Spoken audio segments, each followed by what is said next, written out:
It was groundbreaking in the 70s when they found this research out, and quite frankly, it's still relevant today. Hey y'all, what's up? It's Short and Stone, but if you're new here, you can call me Kelly. I'm a Canna advocate, medical patient, and solventless foods entrepreneur. And on today's episode, I'm going to be sharing with you a study from the 70s that shows the true long-term effects of cannabis use. And this is pulled from the Boston Free Access study. Grabbing a book from my bookshelf. If you're curious and want to read more for yourself, this is a published study, all based on government-funded research. Again, this was in the 70s. The president saw this, threw it all out, and went with propaganda instead. But if you want to know the true history of cannabis and the lengths the government has gone to cover up such research, I couldn't recommend this book enough. Honestly, it should be the Bible for all cannabis consumers, especially if you work in the canna industry. And it is called Marijuana, A Signal of Misunderstanding. The official report of the National Commission on Marijuana and Drug Use. I think it's amazing that the government has known this about cannabis since the 70s. All right, so let's get through a little bit of background first. During the 70s, the US government funded the longest running cannabis study, and this was directly on cannabis users. This study, sometimes noted as the Boston Free Access study of 1972, was publicized and made popular in A Signal of Misunderstanding, the marijuana book I love to reference. Other studies are focused on criminalization, versus this study is focused on long-term cannabis use directly on patients. This one examined voluntary long-term use. The key takeaways that this study published were that long-term cannabis users function totally normal in society. We know. 2, there is no scientific evidence that long-term cannabis use can decrease your cognitive health. 3, some patients did show mild memory issues over time, but some. But the main reason I think this study is so important and why I want to break it down for you guys is because it specifically goes into the long-term use and the effects on our cognitive brain health and functions. It was groundbreaking in the 70s when they found this research out, and quite frankly, it's still relevant today. Modern research, and that in the 70s, does suggest it may, in some patients, have a mild effect on short-term memory over long periods of time. However, study also notes that the brain has plasticity, meaning it can adapt and overcome. Additionally, there are already receptors and a system in our body that are meant to onboard this compound and makes it super easy for our body to work in tandem with it. And that is through the endocannabinoid system and our CB1 and CB2 receptors. But it's also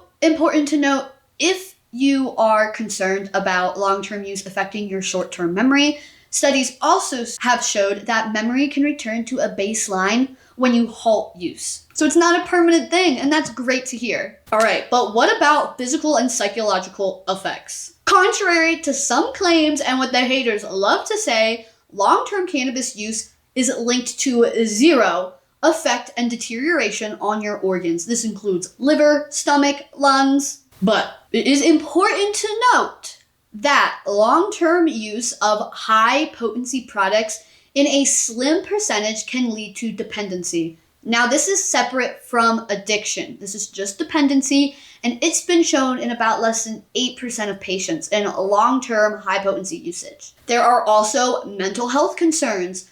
Some mental health specialists say that cannabis use is actually not helpful for patients looking to medicate for depression and anxiety, as it may exacerbate the symptoms.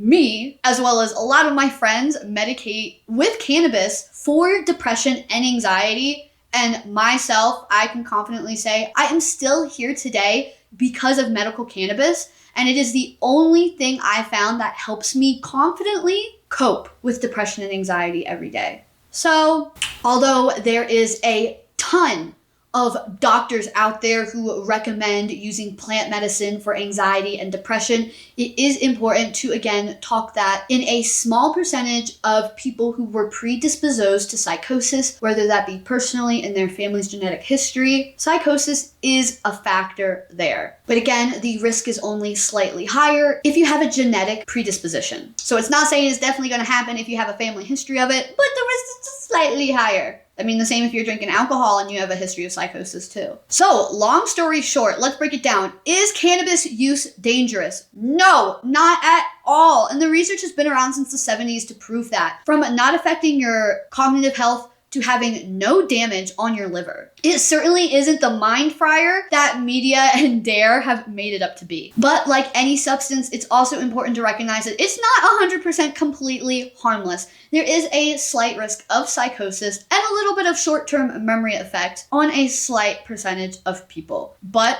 when you compare that to use of alcohol, hard substances, recreational drugs, and even prescription pharmaceutical drugs, there's always going to be side effects, harms, risks you're putting yourself with, and especially if you're not even medicating at all for mental health, the side effects can be even greater. So honestly, compared to the others, I think cannabis is the best natural medicine out there. But again, with anything, moderation is key. Start low and go slow, and make sure you are informed. Know what you're putting into your body and know what you're purchasing. Well, thank you so much for being here, guys. I hope you learned something new today. I love talking about cannabis use and debunking the stereotypes people have about it, especially when there's literally scientific research funded by the government to back this up. So thank y'all for being here. If you learned something new, and hey, may even use some of this research in a conversation you have next, make sure to throw this video a thumbs up.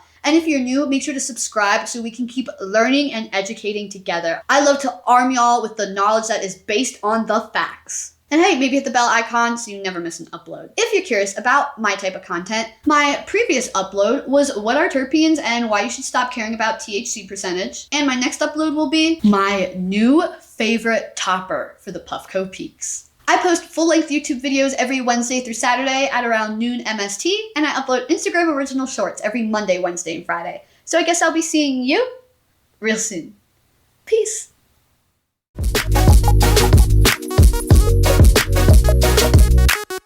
And if you didn't hear it yet today, I hope you know that I appreciate you. Bye.